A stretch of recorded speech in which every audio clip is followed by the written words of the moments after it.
been integrated into school curricula and community outreach programs are being carried out to raise awareness, reduce stigma, and encourage early intervention. As part of prevention strategy, the human papilloma virus, HPV, vaccination program for boys and girls aged 9 to 14 years is being prioritized. Furthermore, nationwide screening programs such as Caravan de Santé initiative are being rolled out to promote early detection of cancers like breast and cervical cancer.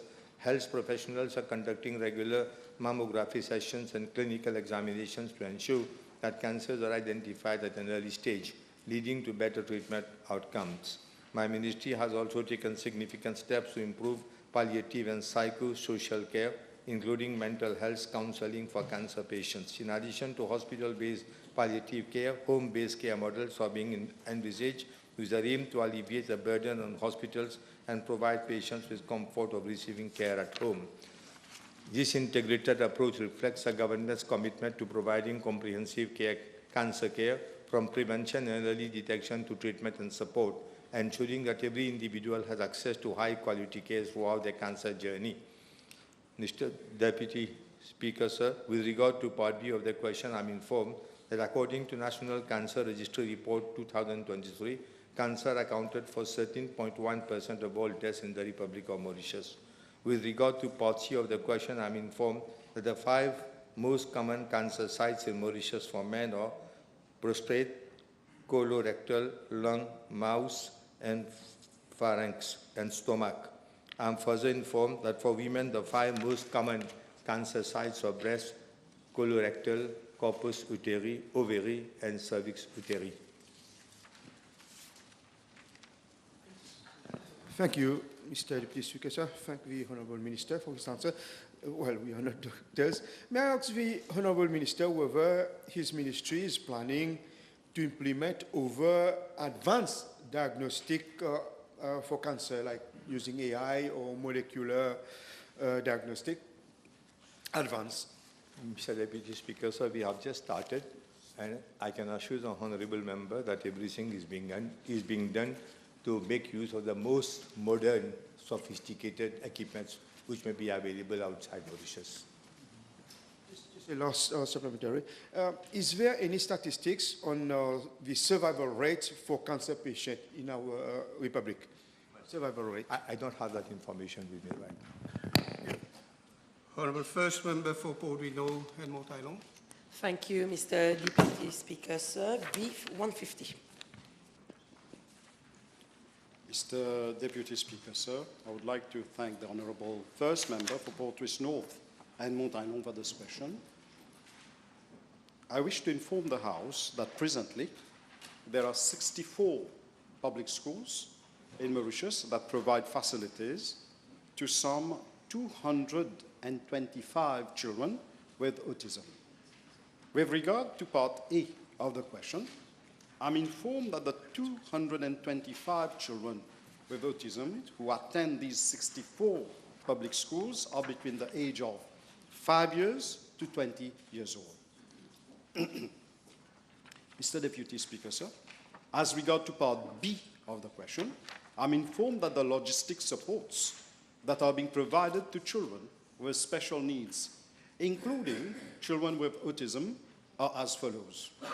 1. Payments of grants and aids to NGOs and RCEAs registered with the Special Education Needs Authority, SENA, to cover the following items. A. Salary of managers, teachers, assistant teachers, carers, handy workers, and drivers. B.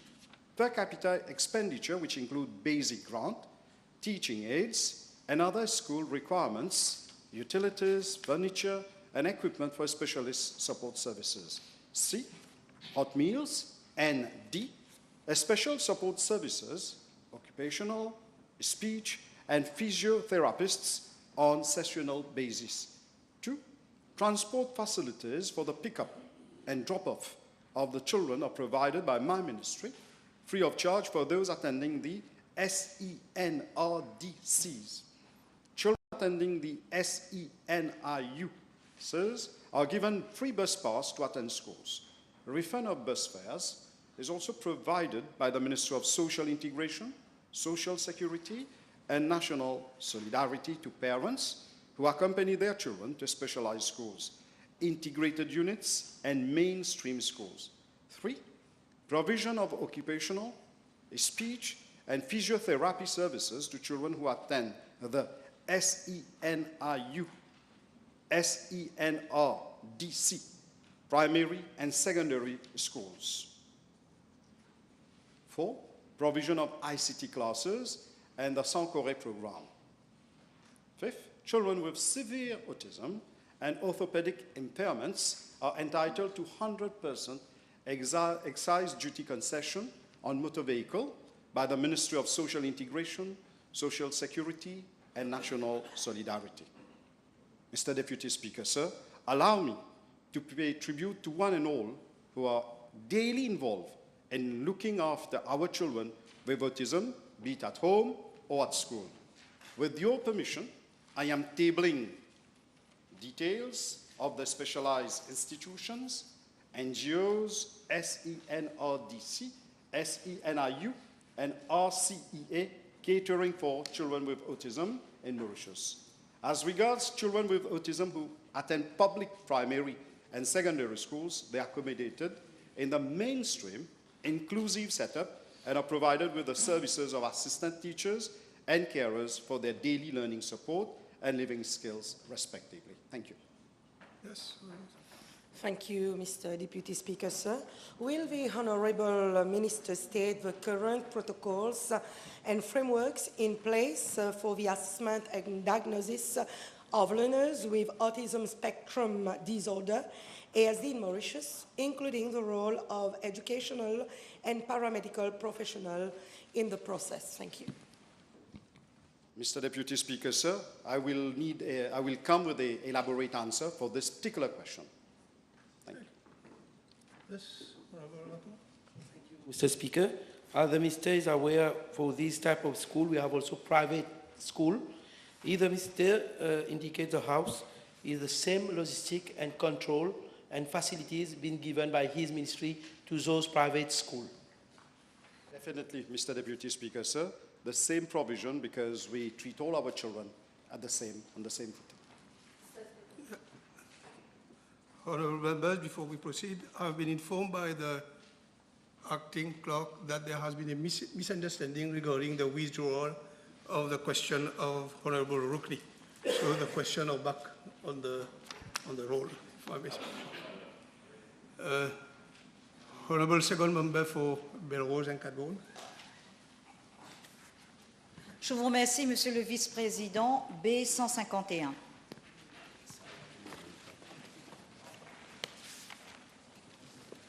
Mr. Deputy Speaker, sir, I wish to thank the honourable member to give me the opportunity to shed light on the status of the drain project at La Louise.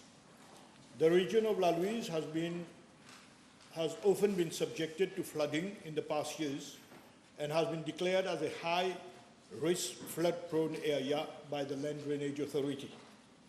With a view to addressing the flooding issues holistically in the region of La Louise and mitigating the incidence of flooding thereat, I am informed by the NDU that a contract for consultancy services for the design, supervision and management for flood mitigation measures in the region of La Louise, La Source and Candos, Quatre-Bonnes, was awarded to Vias Consulting Engineer Limited on 15 November 2023. With regard to part A of the question, I am informed that the detailed design report has not yet been finalized due to the complexity of the project and the site conditions. In fact, the region of La Louise is densely populated with both residential and commercial buildings and an extensive network of underground services such as the sewer lines, the CWA pipes, and the empty lines. These services would need to be relocated during the implementation.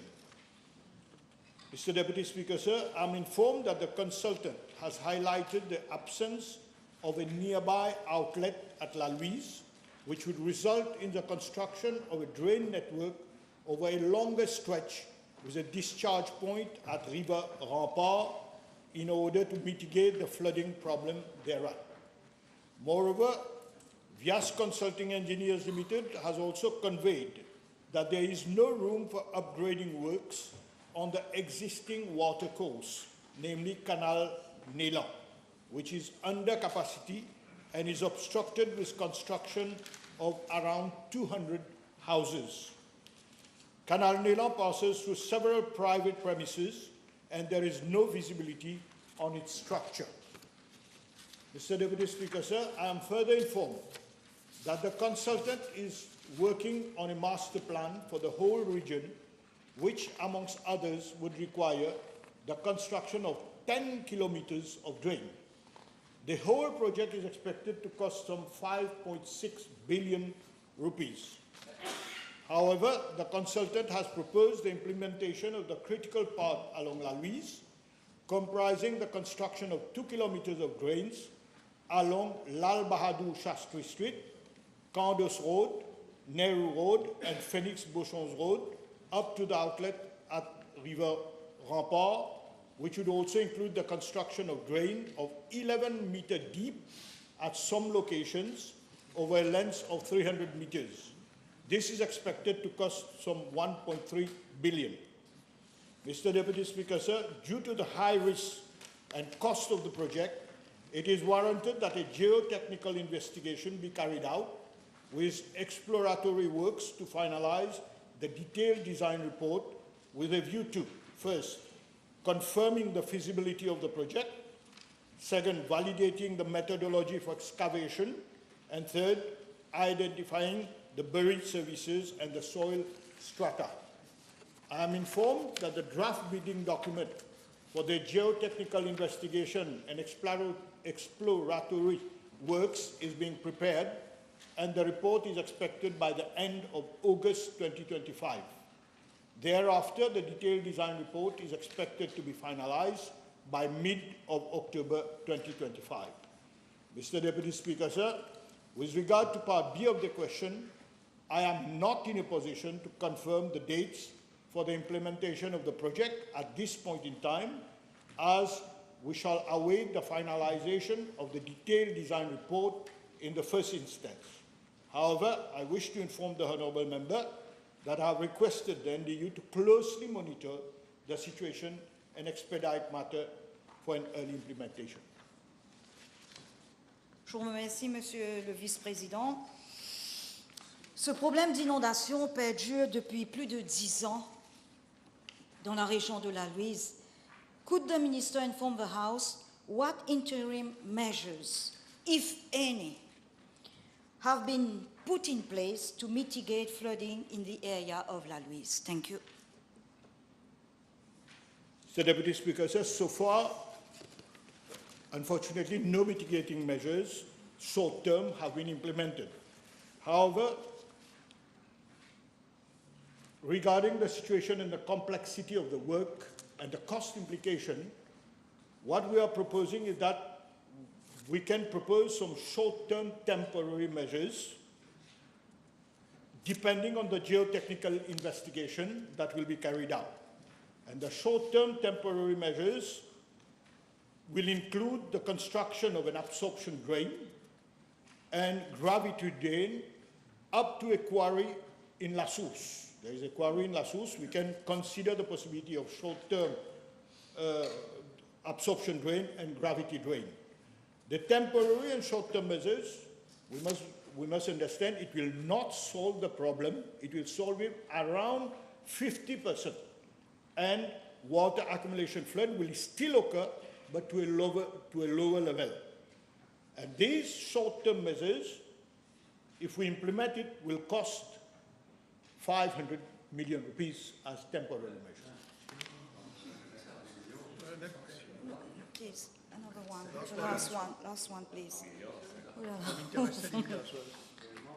Monsieur le Vice-président, à chaque forte pluie, les habitants de la Louise, les commerçants, les taximens, les collégiens vivent dans une grande angoisse.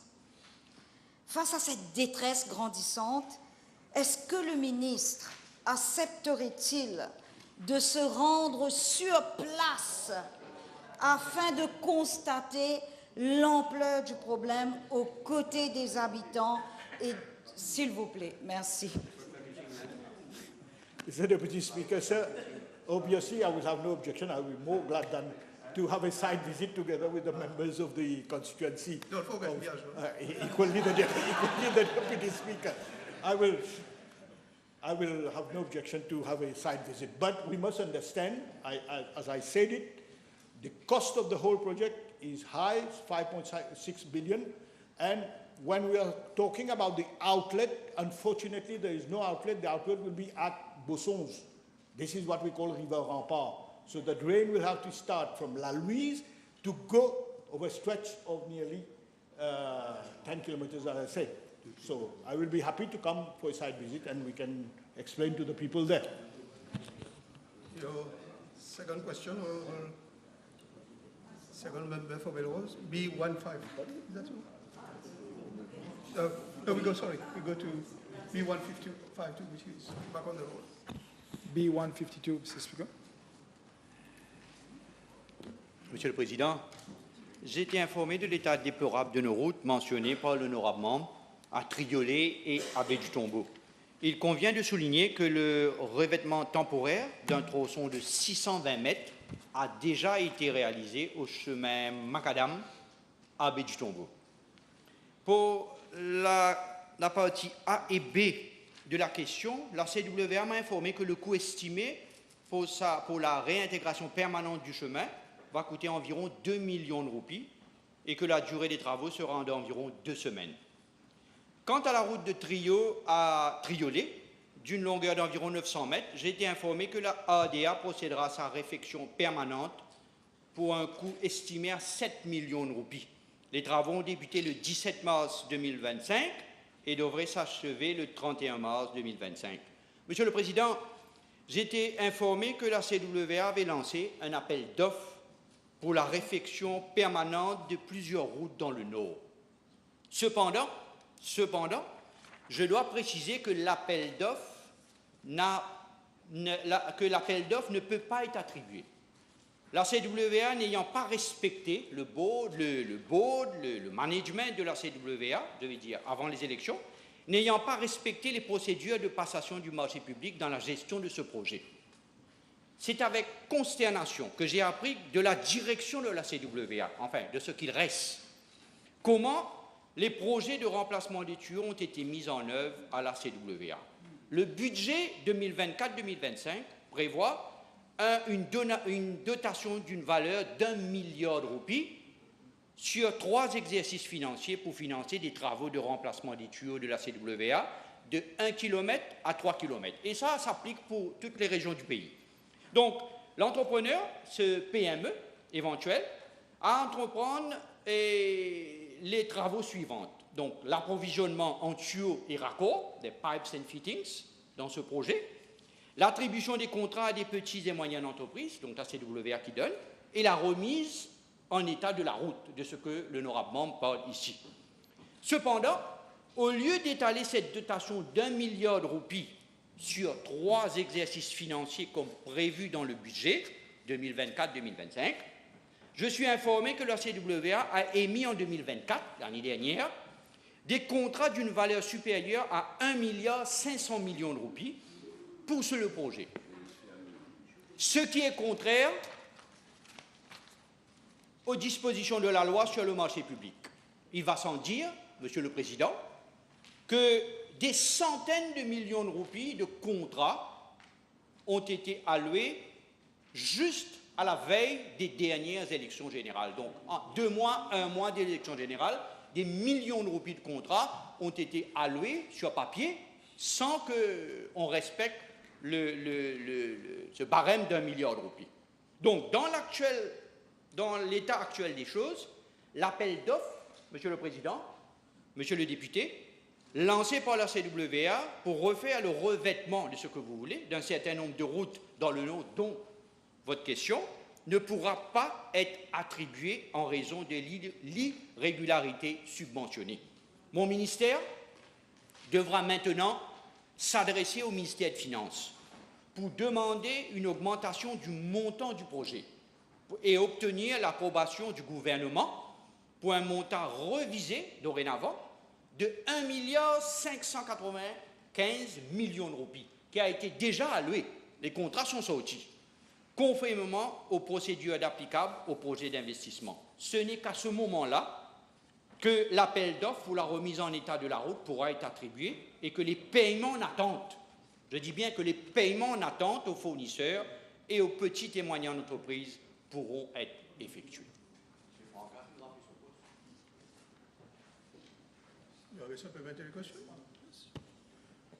Mr. Deputy Speaker, considering the suffering of my constituents that have arisen mainly because of this major irregularity, can we obtain from the Minister if actions will be taken against those who have caused this situation? Monsieur le Président, et certainement, il y aura, les gens responsables de cela auront à répondre. Mais, Monsieur le Président, la difficulté du moment, ma difficulté du moment, Monsieur le Président, est que tous ceux qui ont la responsabilité de me donner des renseignements et des informations sur votre question ont été des proches, collaborateurs, sinon des complices de l'ancien directeur général, M. Prakash Mantora. C'est ça mon souci ici.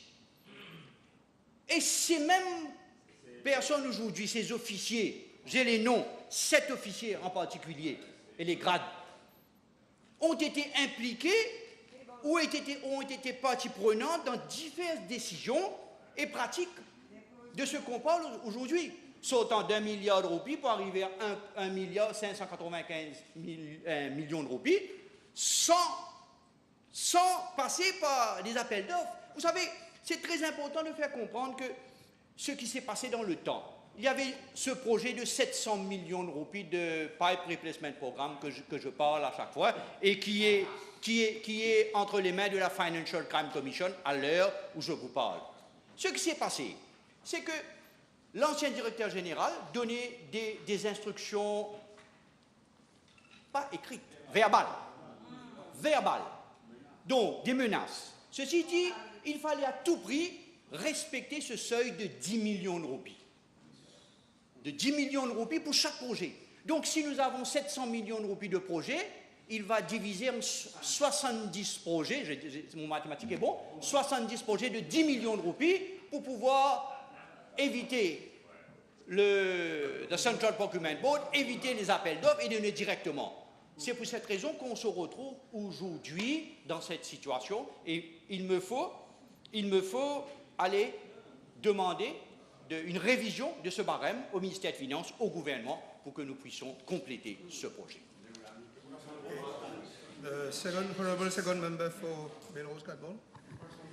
Je vous remercie, Monsieur le Vice-président. B153. Merci. Mr. Deputy Speaker, sir, I am informed that my ministry enlisted the services of a consultant in 2019 to develop design standards for the integration of cyclists as a means of commuting in Mauritius and proposing a detailed cycling network plan for 4 specific regions, including Rose Hill, which is the subject of the question. Mr. Deputy Speaker, sir, as regard Part A of the question, I am informed that the scope of works for the project comprises a total of 6.1 kilometers of cycle network covering the areas of Eben to Rose Hill and Balfour to Beaubassin metro station as follows. Number 1, 1.55 kilometers of segregated cycle track from Eben Gymnasium till Eben Recreational Park through Mont-Salement Eben and linking École Hôtelière and MITD Eben with the network. Number 2, 1 kilometer of segregated cycle track from Eben Metro Station till Eben Recreational Park and linking residential zones of Eben Cyber Village and Mont-Salement Obujumon with the network. Number 3.95 kilometers of segregated cycle track from Eben Recreational Park to Rose Hill Metro Station and Place Morgeo. Number 4.1 kilometer of segregated cycle track from Place Morgeo to Loreto College. Number 5.35 kilometers of cycle street from Loreto College to Notre-Dame de Lourdes Church. Number 6.95 kilometer of cycle lane from Notre-Dame de Lourdes Church to Montmartre, Church, Municipality of Beaubassin, Rose Hill, Plaza, St. Mary College, and lastly, number 7, 1.2 kilometers of cycle street from Balfour Garden till Beaubassin Metro Station and Sacré-Cœur Church. Mr. Deputy Speaker, sir, the infrastructure for the cycle network also included 78 cycle racks installed at 7 key locations, road markings and traffic signs. The total cost of the project amounted to 63 million rupees, 435,715.16 inclusive of VAT. Mr. Deputy Speaker, sir, as regards Part B of the question, I wish to inform the House that the cycle network is not yet operational. Mr. Deputy Speaker, sir, cycling is an eco-friendly mode of transportation, and it is integrated with the public transport network in many countries. In fact, it has been announced in this government program 2025-2029 that cycling infrastructure would also be developed into the country's largest strategy mobility. In fact, making cycling safe is one of the motto of the UN these days. Thank you. Yes, Monsieur le Président, pour être honnête avec vous, je suis abasourdi. Je suis abasourdi quand je vois la somme qui a été dépensée, 63 millions pour un projet qui ne bénéficie à personne. Enfin. Alors, would the Minister inform the House whether the bike lane has been gazetted and incorporated into the Road Traffic Act? Please, thank you. Okay, sir, this is a very pertinent question. The contract was awarded on 8 December 2022 and was completed on 15 November 2024, 1 week before I became Minister. I wish to inform the House, and on a note of concern, that no appropriate regulations under the Road Traffic Act have been made so far. So, the priority of those implementing the project was to implement the project for 63 million rupees, but the legal part was not done. So, we are working on it now, and once this is done, hopefully soon, then we can start sensitizing the public to use it, if the regulations are approved. I cannot take it on me right now, but if they are approved, then it will be this way. Monsieur le Président,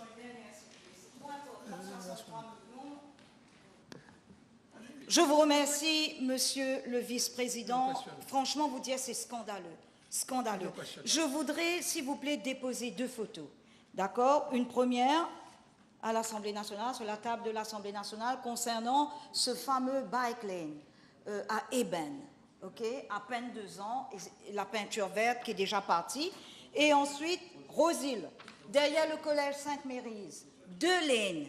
Au lieu de faciliter la circulation, ces 2 lanes sont venus rétrécir la route et du coup, et en plus, les automobilistes ne peuvent même pas utiliser la partie verte vu que ce n'est pas gazetted, ils auront une offense, etc.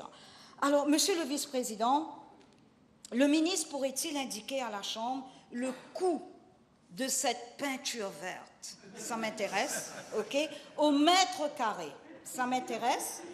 Et au vu aussi de ce qu'on a entendu, est-ce qu'il envisage d'ouvrir une enquête pour déterminer si des commissions ont été versées, OK? Et si tel est le cas, si le rapport sera soumis à la FCC. Je vous remercie, Monsieur le Vice-président. Yes, fortunately, I brought the bill of quantities together with me. So, Mr. Speaker, Deputy Speaker, sir, the painting that the honourable member is referring to, and which is faded away, costed taxpayers 1,632 rupees per meter square. Yeah.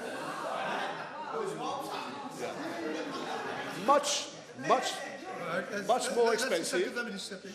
Much more expensive than bitumen of 50 millimeters thick, which costed 922 rupees. So I'm quite baffled by the photo that you are showing that painting are being washed away with great facility. So the point is taken, an inquiry will be done on this. I can table since the member is interested, I can table a copy of the bill of quantities. Okay, thank you. The Honourable Third Member for Portrush North and Mount Island. Thank you, Mr. Deputy Speaker, sir. PQB 154, please.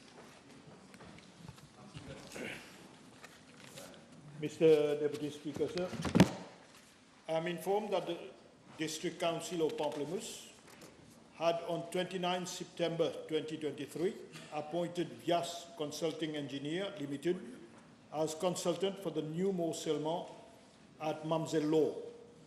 It had to conduct an assessment and propose a holistic flood mitigation plan instead of adopting a piecemeal approach. Thereafter, the consultant submitted an initial report in December 2023 and a finalized report in November 2024. The proposed scope of works at Mamel Laure comprises the following: the construction of a reinforced concrete collector drain measuring 700 millimeter wide by 700 millimeter deep along Mamel Laure Street with metal gratings at 3 meters interval over a length of 100 meters. And the construction of a reinforced concrete collector drain measuring 1,000 millimeter wide by 1,000 millimeter deep, discharging into the natural drain towards River Tambo over a stretch of 105 meters. Mr. Deputy Speaker, sir, I'm further informed that the District Council of Pamplemousse will proceed in a first instance with the construction of the 100 meters of drain. Bidding documents are under preparation. Mr. Deputy Speaker, sir, as regards Part B of the question, I'm informed that once financial clearance is obtained, the District Council of Pamplemousse will be able to start the work by end of May 2025. Project duration has been proposed to be 3 months. The Honourable Third Member for Mombasa Kachitidia.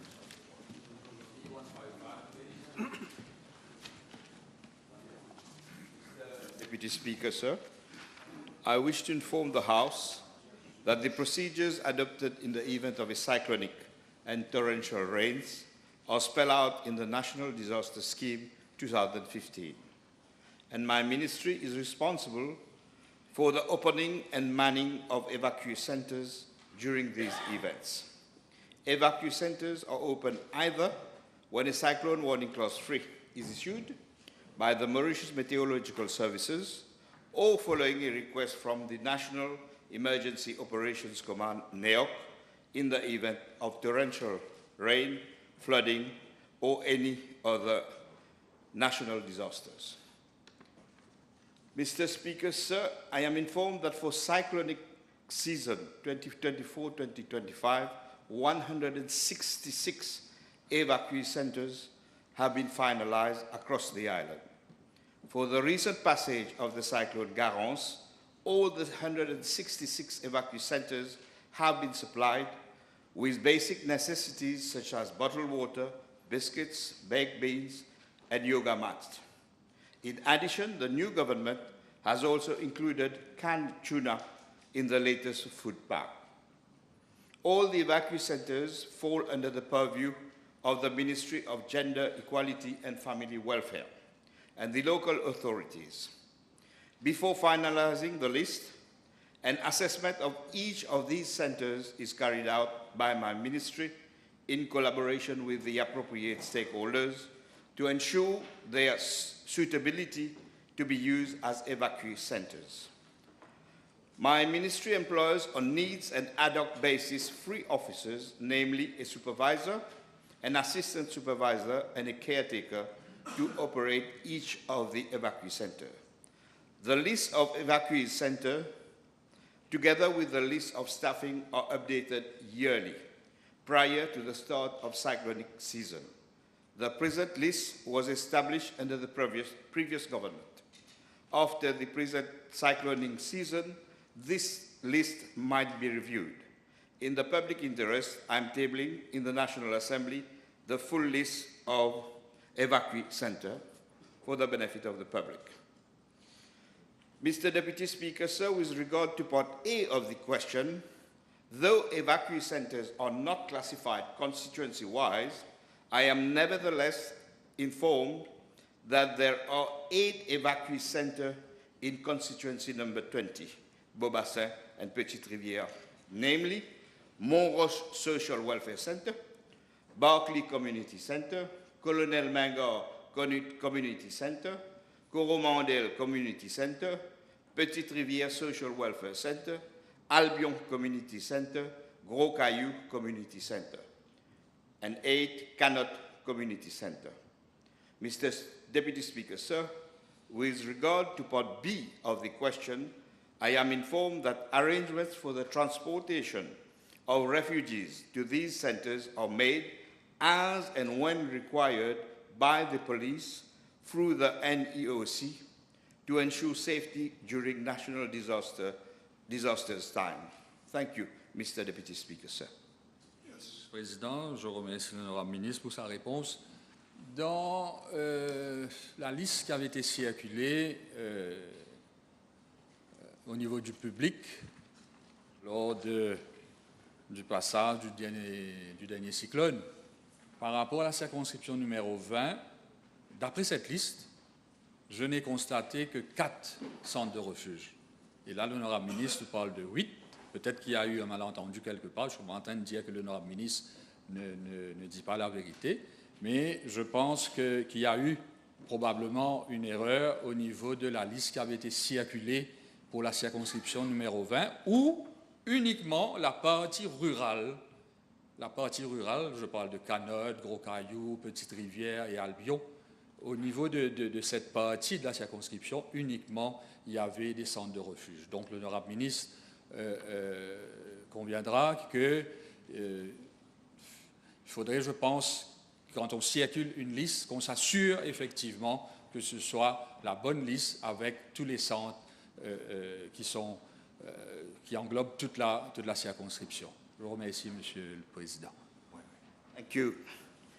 The list circulated mentioned, the list I am tabling in the National Assembly mentioned the 8 centers. I am not aware of the list that you mentioned, but I can confirm to the House that in constituency number 20, there are 8 evacuee centers.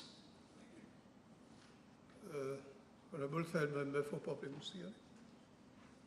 B156, Deputy Speaker, sir.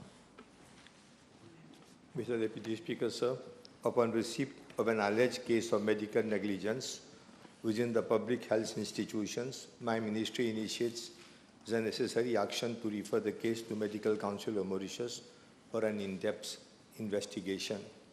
I wish to inform the House that my ministry has referred 155 alleged cases of medical negligence registered within the public health institution to Medical Council of Mauritius for the period of January 2020 to date. Out of these 155 cases, 140 cases have been investigated and 15 are awaiting investigation. Of the 140 investigations initiated at the level of Medical Council of Mauritius, 130 cases have been put aside and 10 cases have been referred to Medical Disciplinary Tribunal. Regarding the 10 cases referred to the Medical Disciplinary Tribunal, 4 cases have been referred to the Public Service Commission for inflicting sanctions, while 5 cases are still under investigation and 1 has been withdrawn. With regard to Part B of the question, the sanctions that are imposed in confirmed cases of medical negligence are in accordance with Section 46E, Part 5 of Public Service Commission's regulations. I wish to inform that the sanctions taken depends on the severity of the case, and I am also informed that 1 medical practitioner has been interdicted so far. Mr. Deputy Speaker, sir, I must confess that I am not satisfied at all with the way complaints have been dealt with so far. At times, complainants have had to wait for years to know the outcome of inquiries. This is the reason for which my ministry is revamping the procedures for investigating cases of alleged medical negligence within our public health institutions. These new procedures have been designed to streamline investigations, ensure greater accountability, and ultimately enhance patient safety across our healthcare system. There is now a preliminary investigation at the level of regional health hospitals for each case of suspected medical negligence to ascertain the facts and determine whether an appropriate course of action is taken. In addition, a medical negligence board is being set up within the ministry.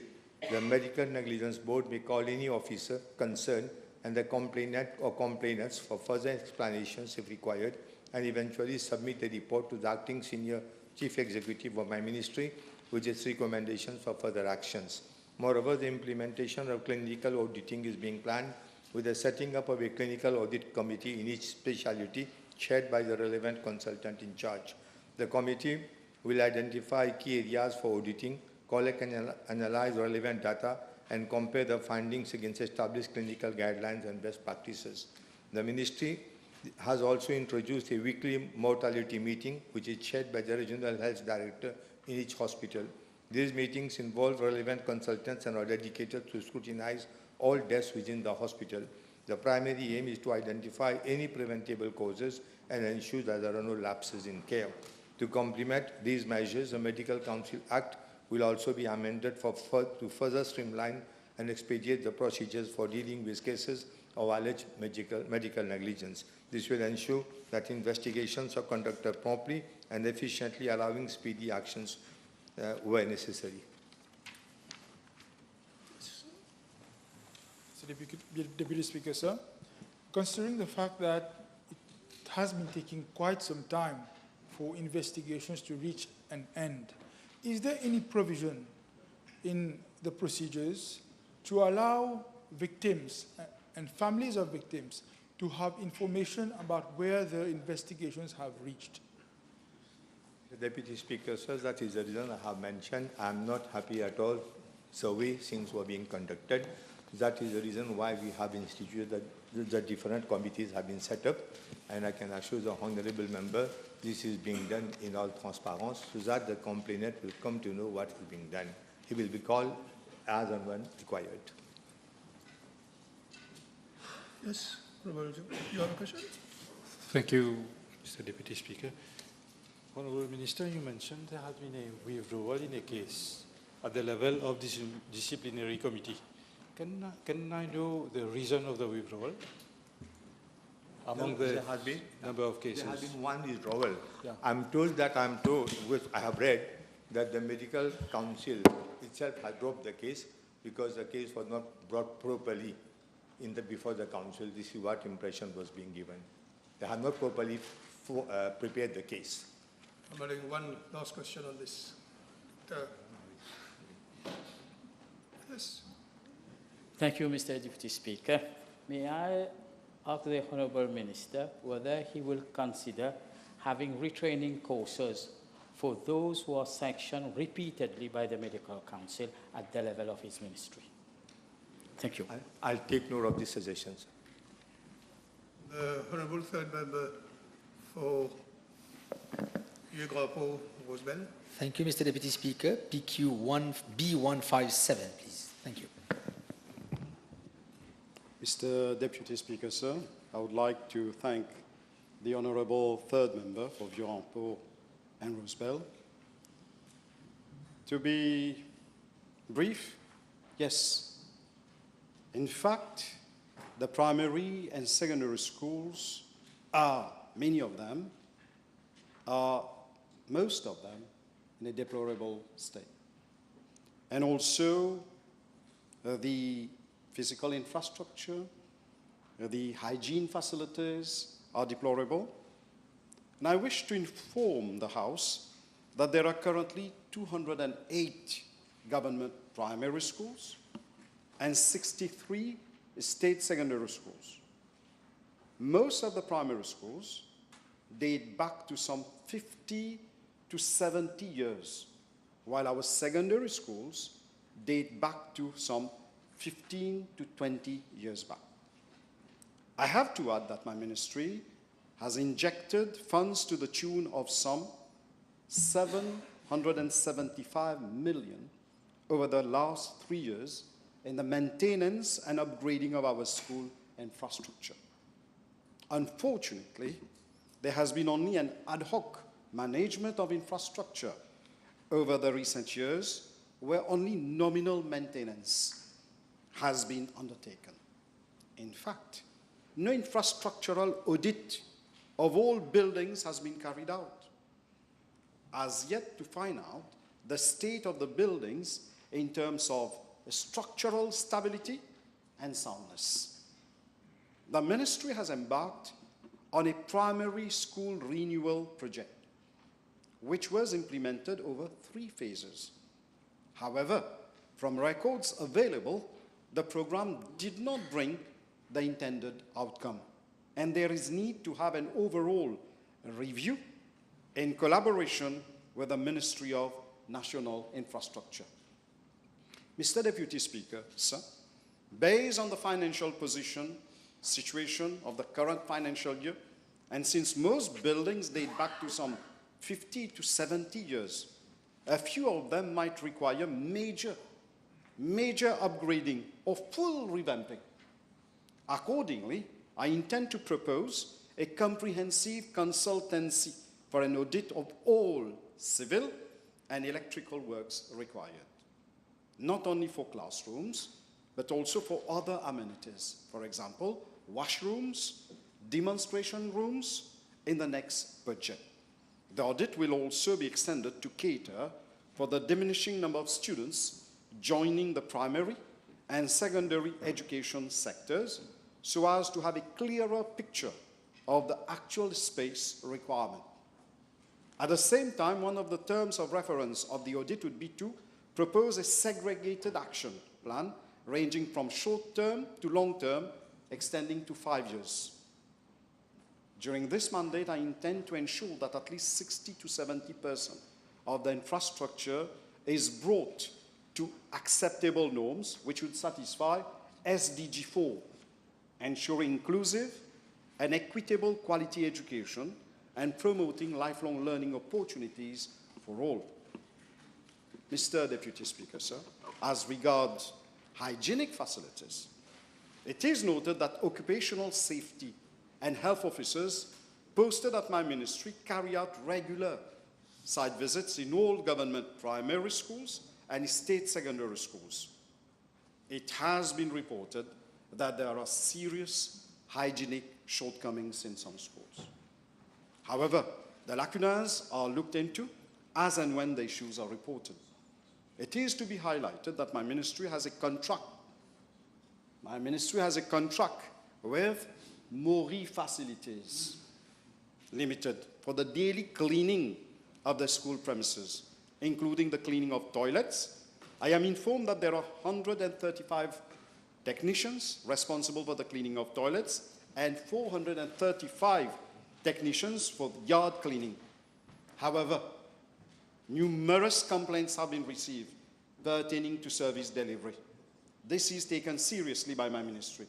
Mr. Deputy Speaker, sir, I am sure after the audit, my ministry would be in a better position to have a relook in the sector in terms of infrastructure and as well as associated costs, including all HR requirements. Yes. Thank you. I thank the Honourable Minister for his reply.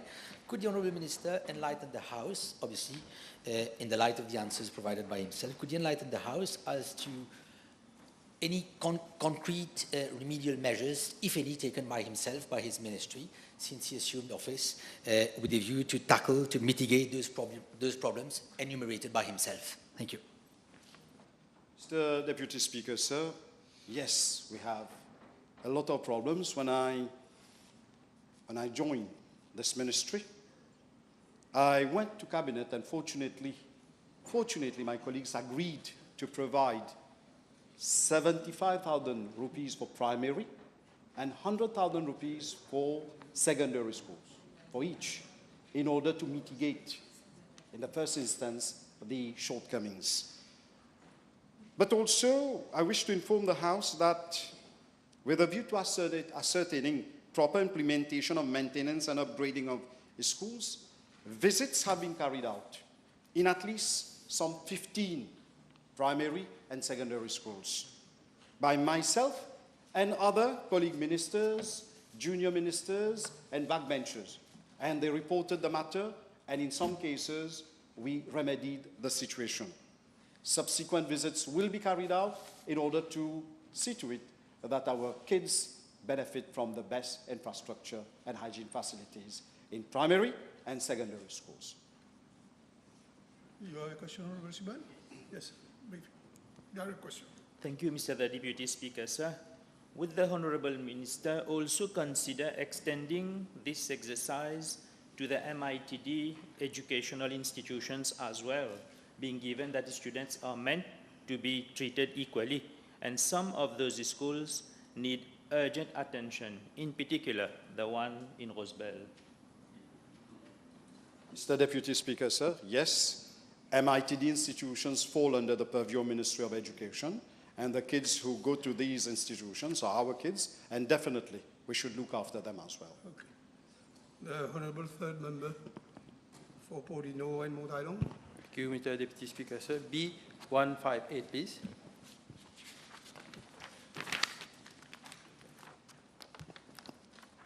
Mr. Deputy Speaker, sir, at the outset, let me make it clear that I'm going to answer a very sensitive question, so I hope we keep it at that level, because we are talking about our kids. Mr. Deputy Speaker, sir, my ministry has been informed of an unfortunate incident which occurred on 10th March 2025 involving students. I'm hesitating, but I have to take the names of the institutions because I don't want them to be stigmatized afterwards. But the question being there, I will name the schools.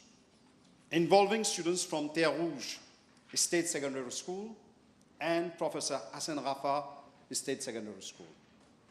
It has been reported that during the incident, the students from Terre Rouge State Secondary School threw stones at Professor Hassan Rafa State Secondary School, which resulted in 2 broken window panes and 1 student, namely Mr.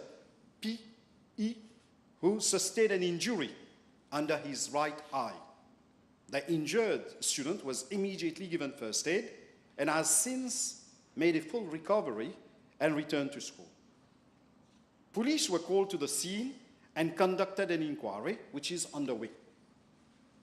Mr. Deputy Speaker, sir, in response to the recurring nature of these incidents, the Director Zone 1 of my ministry, the Directorate, conducted a survey to assess the infrastructural vulnerabilities and student safety protocols. As a result, several infrastructural upgrades are being recommended, including raising the boundary wall between the 2 secondary schools and installing perforated iron sheets atop the wall to act as a physical deterrent. These measures aim to ensure the safety and security of students of both institutions. Mr. Deputy Speaker, sir, with a view of preventing similar incidents in the future, the Zone 1 Directorate has also recommended a series of remedial actions. Rectors from both schools have been advised to conduct sensitization sessions to, first, promote proper behavior, 2, encourage positive conduct, and 3, employ restorative practices to resolve conflicts. Mr. Deputy Speaker, sir, moreover, mediation sessions between students from both secondary schools will be introduced to eliminate hostility and foster mutual respect. This has not been done over the past 10 years. We are going to do, most probably next week. Close monitoring at sensitive points, especially near boundary areas during break and dismissal times, will be intensified.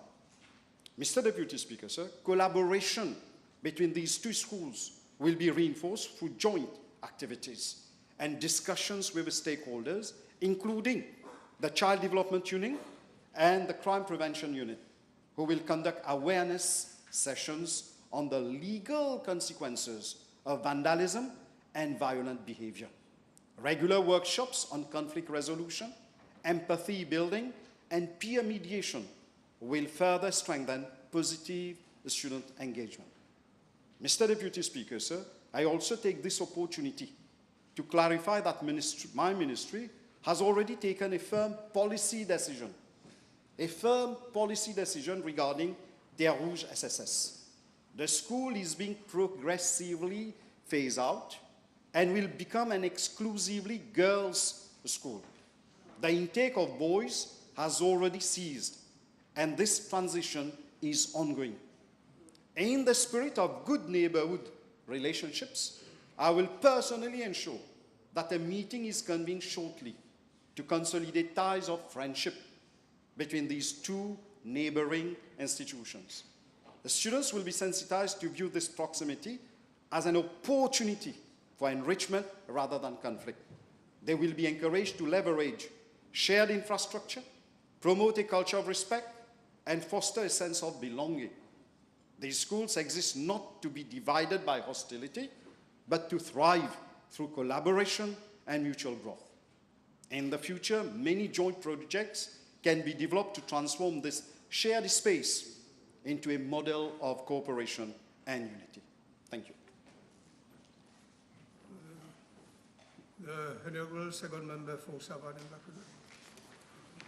Mr. the Deputy Speaker, sir, B159.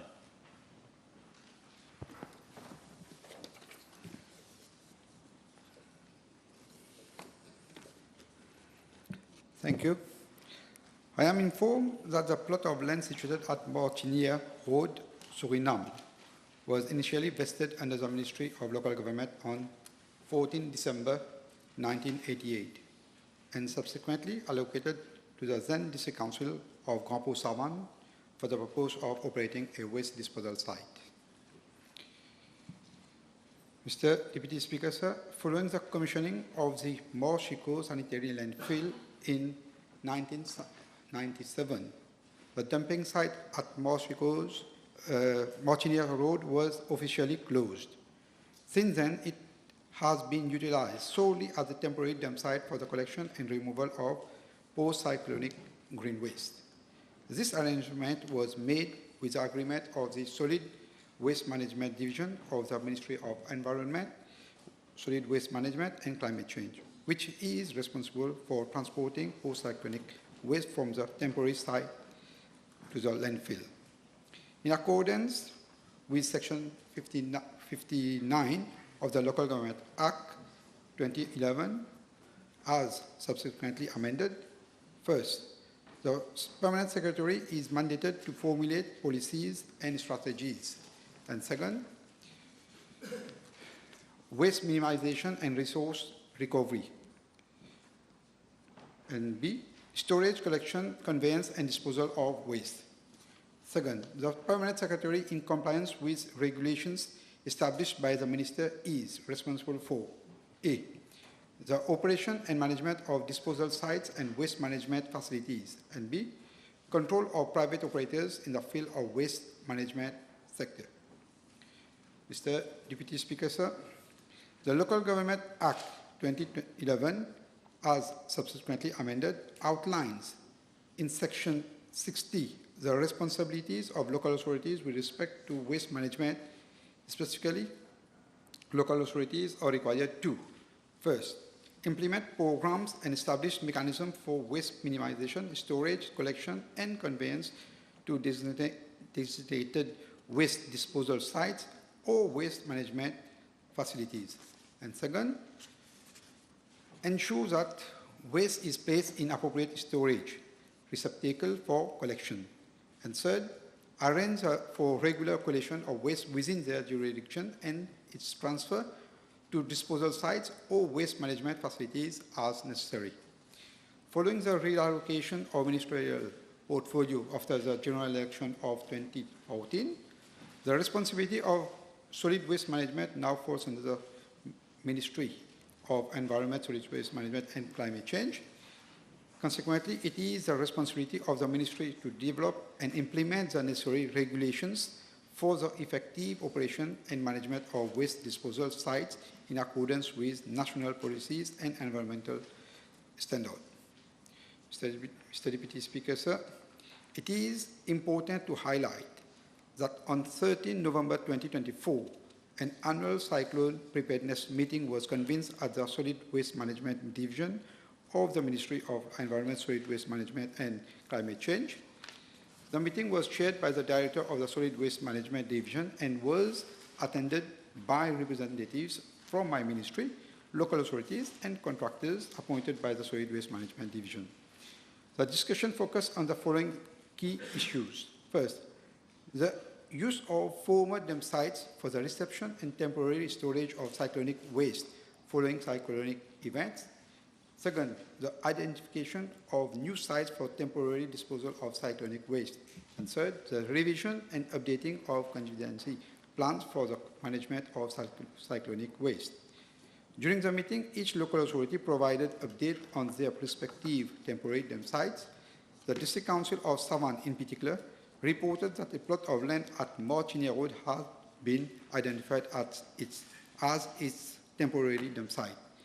It was further agreed that this site would be utilized for the disposal of cyclonic waste in the event of a cyclone, where a substantial amount of green waste would likely be generated following its passage. Mr. Deputy Speaker, sir, the chairperson has instructed that contractors of the transfer stations must accept normal waste, whereas green waste is to be directed to temporary dump sites. At these sites, contractors are responsible for cutting, sorting, and processing the green waste before transporting it to their respective transfer station. I have been informed that following the fire outbreak at the Marshy Coast landfill on 10 December 2024, the scavenging lorries of the District Council of Savane were denied access to the landfill. Consequently, with the agreement of the Solid Waste Management Division, household waste was temporarily deposited at Martinier Road to ensure continuity of waste disposal service. Upon the reopening of Marshy Coast landfill, all waste at Martinier Road was completely removed. Furthermore, no dumping signs were installed at the site, and access to Martinier Road has been permanently restricted with boulders to prevent unauthorized dumping. Mr. Deputy Speaker, sir, unlike the previous administration, this government is committed to action. We are deeply invested in environmental protection and are dedicated to implementing concrete measures to uphold this commitment. The Council has decided to, henceforth, the site will be properly fenced to ensure effective management and environmental compliance. Additionally, there are plans to develop a plant nursery and a composting facility on part of the land at Martinier Road, while the remaining area will continue to serve as a temporary dump site for the disposal of post-cyclonic waste. And the total cost of the project is estimated at approximately 30 million rupees, and the provisions for its execution will be included in the next financial proposal budget. The Honourable Third Member for Party of the Democrat. Thank you, Mr. Deputy Speaker, sir. B160. Mr. Deputy Speaker, sir, I am informed by the National Land Transport Authority, NLTA for short, that there are currently 6 vacancies at the administrative and management level of the NLTA, namely in the post of Deputy Road Transport Commissioner, Transport Planner, Transport Controller, Chief Vehicle Examiner, Manager. As regards the Inspectorate and Enforcement Department of the regulator, I am apprised of some 40 vacancies spread over the posts of Chief Road Transport Inspector, Principal Road Transport Inspector, Senior Road Transport Inspector, Road Transport Inspector, and Traffic Warden, including some 30 vacancies at the level of the Road Transport Inspector per se. I wish to highlight that while some of the vacancies at the management level date back to 2019, those in the inspectorate cadre have occurred since 2023. The situation, Mr. Deputy Speaker, sir, undoubtedly showcases a lack of succession planning at the NLTA. The absence of senior officers at administrative and management level impact significantly on the overall operation of the department, entailing delays in the processing of applications, attending to public complaints and grievances, and solving the problems of customers calling daily at the NLTA office. We've seen many articles and outcry from among the public in respect to this state of affairs.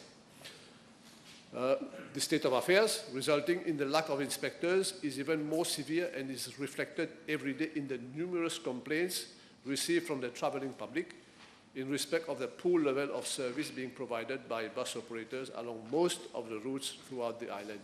My colleagues in the House would know what I'm talking about.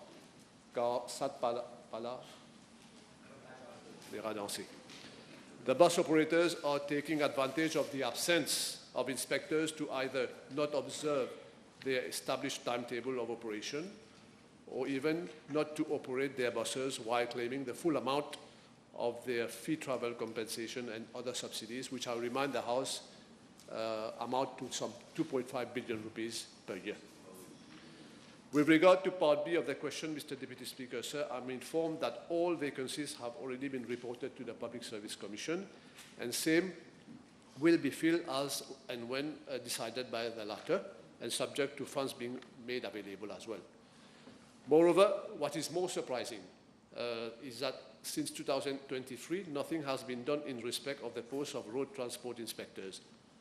I am informed it is only after the dissolution of Parliament on 4th October 2024 that applicants were called for interview by the then Commission, which is outright against the principle of good governance, and unfortunately the recruitment exercise will have to be conducted afresh for obvious reason, therefore entailing further delay in the process, notwithstanding the fact that these road transport inspectors are much needed to redress the state of affairs of the regulator and to assist in the improvement of the poor level of bus transport services across the island, like I mentioned earlier.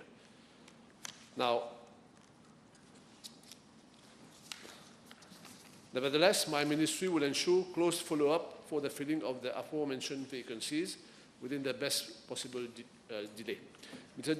Deputy Speaker, sir, I wish to put on record that since I took office at the ministry, I have had several meetings regarding the shortage of staff at the NLTA, and the latter has been urged to come up with concrete measures with a view to facilitating the recruitment process while ensuring the right person at the right place. I wish to reiterate to the House that my ministry has already initiated procedures to enlist management support officers to strengthen the NLTA inspectorate pending the recruitment of substantive staff. This is not quite a given because MSOs are supposed to work in office, but now we are deploying them onto the site. So there is a process to follow to get the approval for this. These MSOs will be daily deployed on bus stations and along bus routes to ensure NLTA presence and compliance with a schedule of bus services. Thank you. The Honourable Third Member for Port Mountains. Deputy Speaker, sir, B161. Thank you very much. Mr. Deputy Speaker, sir, with regard to Part A of the question, I'm informed that the number of fishermen cards allocated to the aforementioned regions for the past 3 years, that is from 2022 to 2024, are as follows. Bézitombe 64, Pointe-au-Piment 6, Drobiche 34, Grand-Bay 30. As regards Monceau-Argy, I understand that the Honourable Member is referring to Pointe-au-Caldonnier Fish Landing Station. I'm informed that 2 fishermen cards have been issued for that region in the year 2022. Mr. Deputy Speaker, with regard to Part B of the question, I've been apprised that for the 5 sites under reference, 2 persons have been booked and contravened for illegal fishing from 2022 to 2024. Moreover, 4 persons have been booked and contravened for period January to February 2025 for illegal fishing at those sites. Regarding the last part of the question, any unlicensed fisherman who wishes to regularize his or her situation should submit an application for fisher's card. In case an applicant fisher fulfills the set criteria, we circulated this criteria when the question was put to me some time back. Now he will be granted a fisher card. Have a question? Mr. Deputy Speaker, sir, is the Minister aware that there is a yearning demand of many unlicensed fishermen who go to fish and catch for us on a daily basis and to earn for their families, but they still haven't been considered for a license? Will his ministry consider to allocate proper licenses to these fishermen in the near future? The honourable member should be aware that none of us is insensitive to the plight of a fisher. There are some who unfortunately do not have a fisher card, and therefore they're involved in what we would call illegal fishing activities. But certainly we will entertain as and when required, because we cannot have far too many fishers, because we have to think of also the stock that is in our lagoon. But certainly we'll give due consideration. With regard to the Pointe au Piment and Montsoisy? Fisherman at Pointe au Piment and Montsoisy.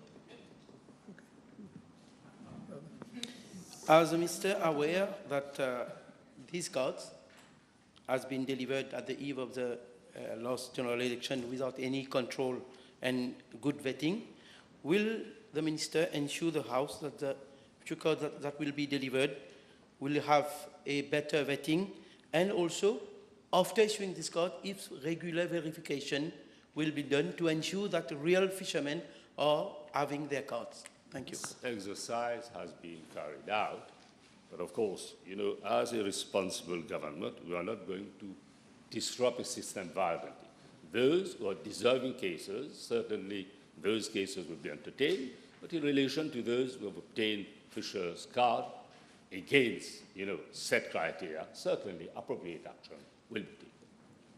The Honourable Third Member for Bobassin-Petite-Rivière. B162. Mr. Deputy Speaker, sir, I wish to thank the Honourable Member for this question, which provides me with an opportunity to enlighten the House on this program that was launched under the previous government and which contains many weaknesses. I'm informed that further to the adoption of the National Sports and Physical Activity Policy 2018-2028 in October 2018, the Mauritius Sport Council had developed an active Mauritius strategy that was launched in July 2019. The active Mauritius strategy is aligned with the philosophy of the policy and advocates for the widespread practice of sport as a means to achieve the policy's objective. Mr. Deputy Speaker, I'm informed that 14 programs that are run by the Mauritius Sport Council under the active Mauritius strategy are categorized accordingly to the following target audience. First, Move It, for those aged from 7 to 13 years old. Second, Youth on the Move, for those aged 14 and 24 years old. Third, Aging Well, for those aged 25 to 65 years old. And fourth, Elderly Fitness, for those aged above 65 years old.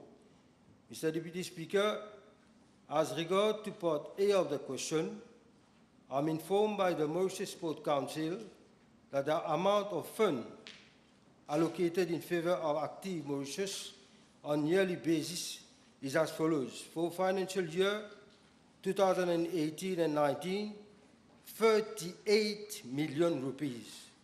For financial year 2019-20, 35 million rupees.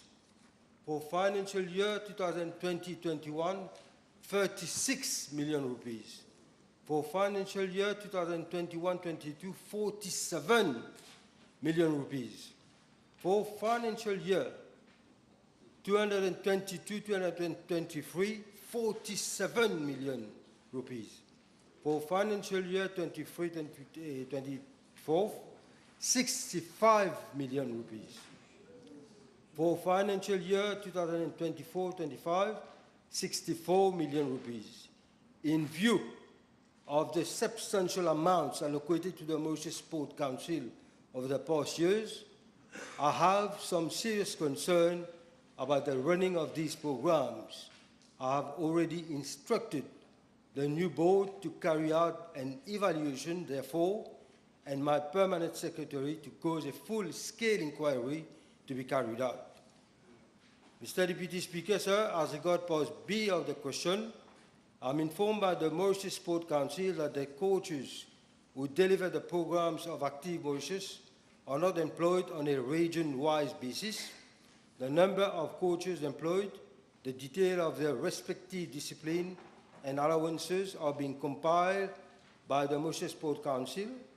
Once available, same will be placed in the library of the National Assembly.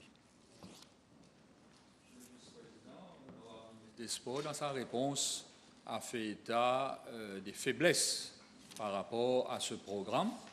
Peut-il effectivement nous dire quelles sont les faiblesses qu'il a constatées depuis sa prise de fonction par rapport à Active Mauritius? All information are being compiled, and I will lay in the National Assembly all the details about what we have witnesses and what we are still being witnesses in these markments. Même si je ne suis pas très satisfait de la réponse du ministre, je ne vais pas aller plus loin par rapport à cette question supplémentaire. J'aimerais savoir, vu que ce programme d'Active Mauritius est un projet du gouvernement sortant, est-ce que l'honorable ministre compte continuer dans sa forme actuelle ou bien il compte apporter des changements de façon à ce qu'on puisse satisfaire les sportifs et toute la population en général? Certainement, nous allons revoir le tout dans son ensemble. The first member for Savannah and Thank you, Mr. Deputy Speaker, sir. B163. Mr. Deputy Speaker, sir, the villages of Tamarind, La Preneuse and Black River are connected through the Black River A3 road. The western region, including these villages, is witnessing increasing urban development, and as a result, the A3 road in its present configuration is quite limited to cope with the rising demands of vehicular and pedestrian traffic. In this context, the Road Development Authority has enlisted the services of a consultant, namely Lux Consult, Mauritius Limited, to work out the preliminary design of the proposed Tamarind bypass, which will extend over approximately 8.5 kilometers, providing an alternate route between Yemen and Grande Rivière Noire. The main aim of the project is to, inter alia, reduce traffic congestion and travel time along Rivière Noire Road, A3, as well as enhance accessibility by providing an alternative route from Tamarind via Yemen towards Grande Rivière Noire on A3 road and vice versa. But, Mr. Deputy Speaker, sir, I'm informed by the RDA that the consultant has already submitted the following reports in respect of the project. First, an inception report. Second, a traffic impact assessment report. And third, a draft environmental impact assessment report. It should be highlighted that the proposed project is quite complex and is characterized by several constraints, mostly associated with the hill at Yemen La Coupé and river crossings along the proposed alignment. To address these issues, appropriate geotechnical and environmental investigations are currently underway, and same, together with the final preliminary design report, are expected to be completed by May 2025. Upon completion of the preliminary design, the RDA will take into consideration the recommendation of the consultant as well as cost implications, and will accordingly recommend a timeline for the implementation of the project. The Honourable Fourth Member Rodrigues. Mr. Deputy Speaker, sir, B164. Mr. Deputy Speaker, sir, in the context of our strategy to have an inclusive and value-based education while reckoning the specificity of Rodrigues, my ministry is giving due consideration to promote the Rodriguan values and culture.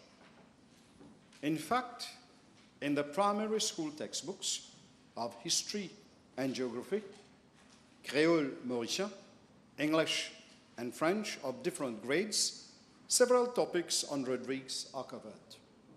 Moreover, my ministry has already taken steps to ensure cultural relevance in the curriculum, such as 1. The teaching of Creole Rodrigues in primary schools in Rodrigues since 2020. 2. The inclusion of Rodriguan stories and contexts in English, French, and Creole Rodrigues curricula. And 3. The coverage of Rodriguan history and geography in the respective curriculum.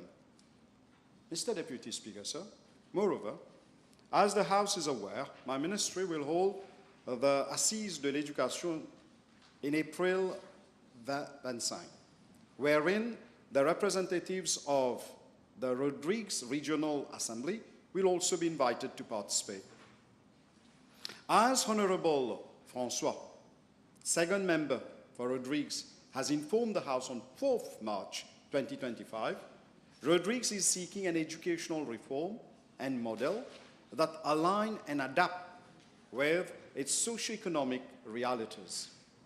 All the proposals of the stakeholders, including Rodrigues, will be taken on board, and the outcome of the Assises de l'Éducation will pave the way forward for a review of the present educational system and the formulation of new policy direction as from the year 2026, including the review of the curriculum.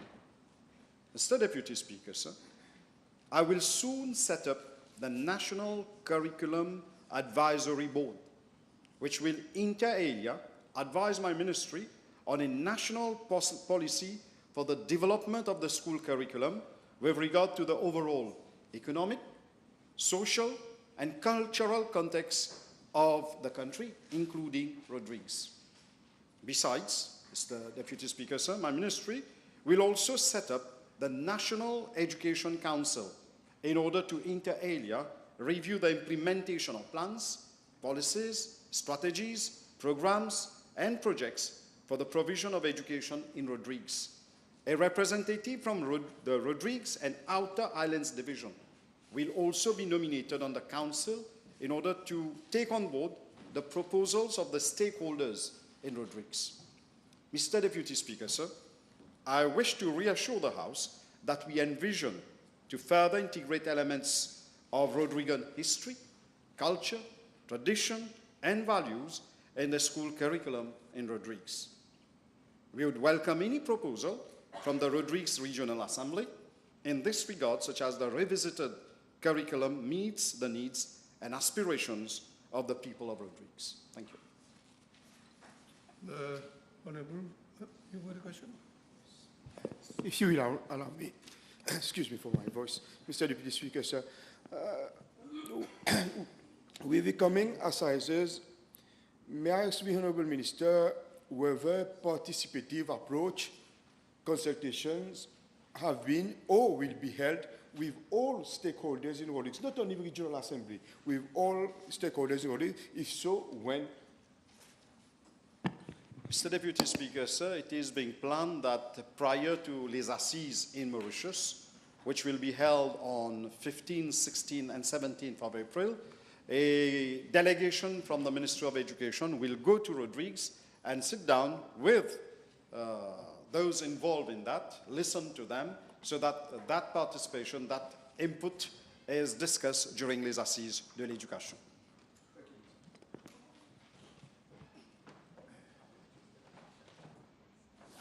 Okay, the first member for Rodrigues.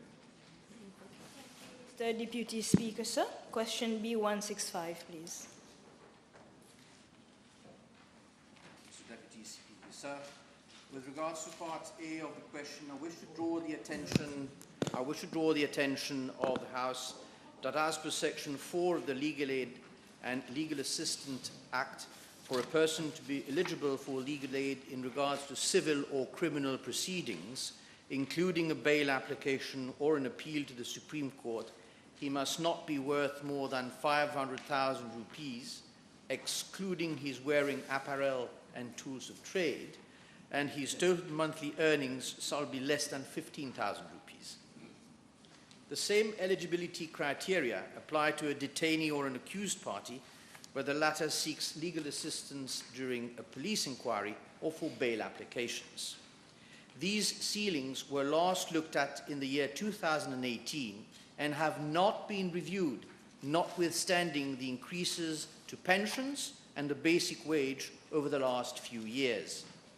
In addition, at district court level in criminal matters, legal aid is only available for a limited list of offences.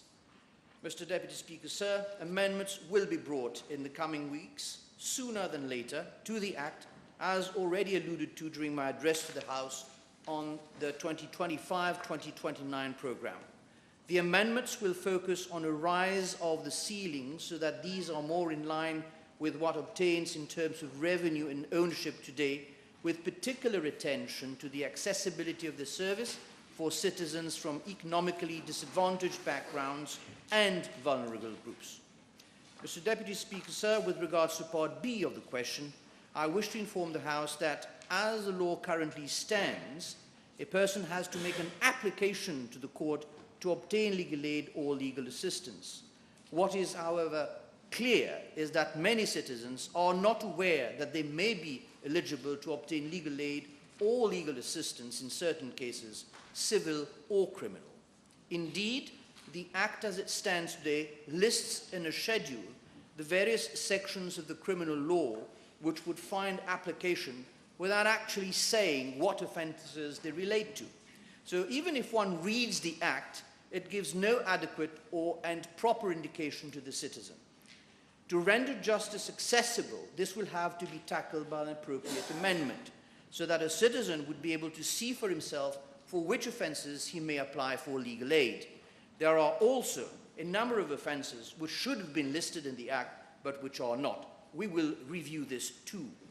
Finally, and that is the end of my answer, Mr. Speaker, sir, in the same vein, we will also bring amendments to the Act so that the court will have a duty to inform a person when he is not represented by a legal practitioner that he may apply to obtain legal aid and legal assistance in cases where the law provides that legal aid is available, of course, if that citizen satisfies the relevant criteria. The Honourable Second Member for Rivière-des-Anguilles, Souillac. Question B166, please. Mr. Deputy Speaker, sir, at the outset, I make no apology for what will be a long reply to that question by the second member for Rivière-des-Anguilles and Souillac.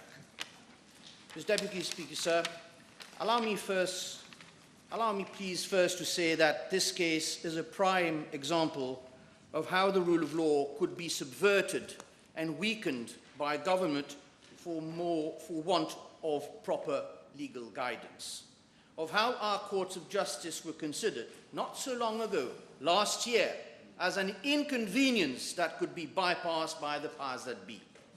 Mr. Deputy Speaker, sir, I will first briefly clarify the circumstances under which this foreign national came to Mauritius, resided here, and was later forcibly removed. This Slovak national came to Mauritius in February 2019 from Kenya on a tourist visa. On 13th of March 2019, less than a month later, he applied through the EDB for an occupation permit. A month later, it appears that searches made on the controversial list of the Passport and Immigration Office, the Interpol database and WorldCheck, returned no results for him. His application for an occupation permit was thus approved for a period of 3 years. So much for proper due diligence. On 5th November 2020, the Attorney General's Office received a request from the Slovak Republic for the arrest and extradition of that foreign national. He was wanted for prosecution in his country for having at the time allegedly masterminded from 2015 to 2018 a criminal group providing ingredients to produce dangerous drugs to the tune of 16 million euros. In January 2021, the Attorney General's Office wrote to the appropriate authorities in Mauritius to confirm the presence of the foreign national in our country. And having received confirmation, we prepared draft applications for his arrest and extradition. However, these applications were kept in abeyance due to the second COVID-19 lockdown. Upon the reopening of the Mauritian borders in October 2021, the Attorney General's Office inquired whether the Slovakian authorities were ready and willing to remove that foreign national from Mauritius should an extradition order be made against him. On 15 February 2022, the Attorney General's Office received confirmation from the Slovak authorities, and the applications for the arrest and extradition of the Slovak national were consecutively lodged on 22nd of February 2022 before the District Court of Port Louis. He was arrested on the same day and was bailed out on the 9th of March 2022. In the same month, the Slovak national applied for a renewal of his permit as well for a clearance certificate in order to marry a Mauritian national. However, on the 15th of April 2022, the then Prime Minister deprived that foreign national of his status of resident in exercise of his discretion under Section 6 of the Immigration Act, after being satisfied that it was in the public interest to do so. Notice of this change in his status, although decided on the 15th of April 2022, was only served on the foreign national at his last known address on 22nd of April 2022. Mr. Deputy Speaker, sir, up to this point, clearly we had due process. We had a person who had entered the country legally, became the object of extradition proceedings at the instance of his home country, and who, whilst these proceedings were still underway, also became a prohibited immigrant. From there on, there were two ways that this foreign national could be removed from Mauritius legally.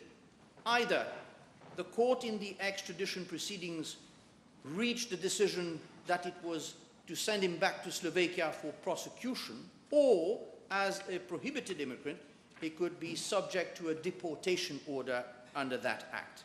But this was possible only after the procedure under Section 5 of the Deportation Act was followed, which involved allowing that foreign national the opportunity to show cause why such an order ought not to be granted. Here we have to point out, I have to point out, that there is a deficiency in the deportation process, in that the deportation order to be made by a minister, here the Prime Minister, under Section 4, has to be in a prescribed form. And funnily enough, as at now, no such form has been prescribed. This is a lacuna that this government intends to address very soon. Irrespective, Mr. Deputy Speaker, sir, I have to inform the House that on 26th of April 2022, an order in the form of an interim injunction issued by a judge of the Supreme Court was served on the State of Mauritius, the Prime Minister's Office, the Passport and Immigration Office, the Attorney General's Office, and the Director of Civil Aviation, prohibiting and restraining them from either deporting or extraditing the foreign national. In spite of this, I am informed that on the very same day that the injunction was granted, the foreign national was arrested anew purportedly on the basis of the Immigration Act, conveyed by the police to the Sir Siusagar Ramgoolam International Airport for his forcible removal by Slovakian authorities, which had been dispatched by a special flight with its own law enforcement officers, ready to take custody of their foreign national on our soil. The flight took off just before 4 p.m. at a time when the state, the PMO, the PIO had already been served with the court order. The justifications for this course of action were given to this House by the then Prime Minister on the 10th of May 2022 in his replies to PQ 525 and 530 and in a communique by the Prime Minister's office dated 30th of April 2022 and as well as on many public occasions by the former Attorney General. I will summarize them as follows. One, they said, the Immigration Act allegedly provides for a route distinct and independent from the Deportation Act or the Extradition Act, allowing for the arrest of the foreign national and his conveyance to the Slovakian agents to forcibly take him away. Two, they said, since the procedure followed was neither that of a deportation or extradition, the court order was not flouted because those were the only routes which had been stated in the court order, deportation or extradition, and neither were used, they said. Third, they said, in any event, the police was not subject to the court order. You remember, it was PMO, PIO, Civil Aviation, and Attorney General. And we all know who the Attorney General represents. In any event, they said that foreign national was a dangerous criminal that had to be removed, but who had been granted an occupation permit within 60 days of his arrival as a tourist in Mauritius. Mr. Deputy Speaker, sir, their reasoning is alarming. Let me dispatch the first reason they put forward by stating that nowhere in the Immigration Act, as it stood in 2022, is there power to deport someone who had been residing, albeit illegally, in Mauritius. There are provisions to declare one a prohibited immigrant, and there are provisions to lawfully detain persons seeking admission to the country. Section 20, invoked by the previous government, does not create any new standalone power to arrest or detain an illegal resident. Those powers fall squarely under the Deportation Act. Mr. Deputy Speaker, sir, this is legal interpretation, and this is clearly not the place to debate it. I will readily concede that a legal question may have as many answers as there are lawyers to answer it. However, even a mistaken reading of the Immigration Act could not justify the rest of the previous government's reasoning. I stand advised that there is an action for contempt regarding this case presently before the Supreme Court awaiting judgment. I shall therefore not say more. This new concept of removal, quote unquote, which involves placing the person in question in the hands of foreign agents on our soil, is devoid, in my humble view, of any legal substratum. No explanations was ever given as to the legal basis for Slovakian agents to use legitimate force on our national soil in order to take away their national. No explanation was given, Mr. Deputy Speaker, sir, because there is none. Because, as the Prime Minister's office itself stated in its communique, this was not done under either the Extradition or the Deportation Act. There is, in fact, a name for this, Mr. Deputy Speaker, sir, a name often used in human rights discussions around the world. This was a disguised extradition, whereby a wanted fugitive is handed over to a foreign state by means other than the classical extradition, bypassing the usual safeguards of the law and the scrutiny of the courts. Mr. Deputy Speaker, sir, the most extraordinary part of the previous government's justification is this insolent insistence on the fact that, I quote, at no material time was the police the object of a court order. It cannot be disputed that the Commissioner of Police is but an agent of the state, and an order against the state necessarily implies that its agent must comply with that order. It would be inappropriate, of course, at this juncture to opine on the consequences of what happened, and this would fall squarely in the realm of the court proceedings awaiting judgment, as I alluded to earlier. Mr. Deputy Speaker, sir, it does not matter if that foreign national was later sentenced in Slovakia to 22 years of imprisonment for the illicit production, possession, and trafficking of drugs. Of course, such persons are not welcome in Mauritius. They should never have been granted an occupation permit in the first place. But the only way we will truly tackle the drug trafficking, illegal immigration, or any other crime is by making sure, first and foremost, that everyone respects the law, including the state. That is the rule of law, or else our grand speeches in this august assembly would not mean a thing. Here we are left to wonder how this person was granted his occupation permit in such short a period of time by the authorities. We are equally baffled by the alacrity shown by the authorities to dispatch that person out of the country. Is there a correlation? I wonder. That being said, this is the rule of law which we want to restore, Mr. Deputy Speaker, sir, and this is how I will therefore answer the second part of the question of the honourable member. There is no other way in order to avoid such occurrence in the future than to learn from the mistakes and flaws of our predecessors, and for me and members of my office to adhere strictly to the rule of law, irrespective of the cost that it entails. Thank you, Mr. Speaker. Thank you. The table has been advised that the following PQs have been withdrawn. B187, B191, B194, B190, B195, B176, B170, B174, B179, B183, B182, B184, B168, B188, B180, B193, B175, B186, B181, B177, B167, B171. Time is over for question time. Madam Speaker, we resume the chair.